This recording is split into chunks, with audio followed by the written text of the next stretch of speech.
बिस्मिल्लाहिर्रहमानिर्रहीम। अस्सलाम वालेकुम डियर स्टूडेंट्स। हमारा आज का लेक्चर सर सैयद अहमद ख़ान और तहरीक अलीगढ़ के बारे में है। तहरीक अलीगढ़ सर सैयद का एक शानदार कारनामा होने के साथ साथ उनकी ज़िंदगी का एक बहुत इम्पॉर्टेंट पार्ट भी है। जिन सर्विसेज का हम तहरीक अलीगढ़ के हवाले से जायज़ा लेंगे वो सर सैयद अहमद ख़ान की सर्विसेज भी कंसिडर की जाती हैं। गोया सर सैयद अहमद ख़ान और तहरीक अलीगढ़ लाजिम व मलज़ूम है। हम अपने लेक्चर का आगाज़ सर सैयद अहमद ख़ान की लाइफ हिस्ट्री से करेंगे। Sir Syed Ahmad Khan was born on 17 October 1817 in Delhi.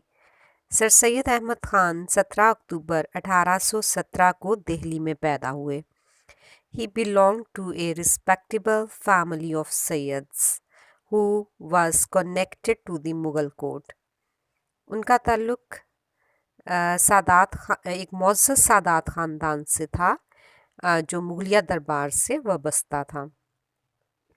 He got his initial education from his maternal grandfather regarding the recitation of Holy Quran, Arabic and Persian literature. उन्होंने अपनी इब्तदाई तालीम अपने नाना जान से हासिल की जिसमें कुरान पाक की तलावत, अरबी और फ़ारसी अदब की तालीम शामिल थी। Later his interest was developed in history, mathematics, medicine and theology. बाद में उनकी दिलचस्पी तारीख़, रियाजी, तिब और इल्म दीनियात में पैदा हो गई। After the death of his father in 1838, he had to join government service in different capacities. अपने वालिद की वफ़ात 1838 के बाद उन्हें मुख्तलिफ़ मरातब या मुख्तलिफ़ हैसियतों में सरकारी मुलाज़मत करना पड़ी। He was posted as chief judge in 1846. 1846 में वो चीफ जज के ओहदे पे तैनात थे। The War of Independence 1857 was one of the turning points of Sir Syed Ahmad's life. 1857 की जंग आज़ादी सर सैयद अहमद ख़ान की ज़िंदगी का एक नहायत अहम मोड़ है। He devoted himself to the welfare of the Indians, but the communal attitude of the Hindus compelled him to change his views. Sir Syed Ahmad Khan ने हिंदुस्तानियों की फलाह व बहबूद के लिए ख़ुद को वक्फ कर रखा था, लेकिन हिंदुओं के फ़िरका वाराना रवैया ने उन्हें अपने नज़रियात को तब्दील करने पर मजबूर कर दिया। After the War of Independence, the Muslims of India were the target of the revengeful activities of the British government. जंग आज़ादी के बाद हिंदुस्तान के मुसलमान बरतानवी हुकूमत की इंतकामी कार्रवाइयों का निशाना बने। The Britishers and Hindus jointly victimized them politically, socially and economically. अंग्रेज़ों और हिंदुओं ने मिलकर मुसलमानों को सियासी, समाजी और माशी तौर पर जुल्म सितम का निशाना बनाया। It was a very sorrowful situation for Sir Syed Ahmad Khan. Sir Syed Ahmad Khan के लिए सूरत हाल बहुत ही तकलीफ़ दे थी। He wanted that the Muslims should regain their lost glory and live in the subcontinent with great dignity. वो चाहते थे कि हिंदुस्तान के मुसलमान अपनी खोई हुई अज़मत को दोबारा हासिल करें और बरसगीर में बहुत ही इज़्ज़त व वक़ार के साथ ज़िंदगी बसर कर सकें। Therefore, he stepped forward to help the Muslims of India. इसीलिए वो हिंदुस्तान के मुसलमानों की मदद के लिए आगे बढ़े। Pioneer of Two Nation Theory. Sir Syed Ahmad Khan दो कौमी नज़रिया के बानी हैं. Sir Syed Ahmad Khan is considered as the pioneer of two nation theory in subcontinent. Sir Syed Ahmad Khan को बरे सगीर में दो कौमी नज़रिया का बानी तस्लीम किया जाता है. He gave this theory after the Urdu-Hindi controversy of 1867 in Banaras.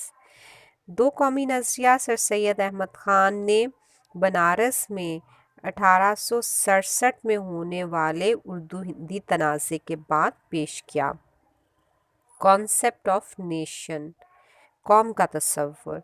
Sir Syed Ahmad Khan was the first person who used the word nation for the Muslims of the subcontinent. Sir Syed Ahmad Khan वो पहले शख्स थे जिन्होंने बरसगीर के मुसलमानों के लिए कौम का लफ्ज़ इस्तेमाल किया.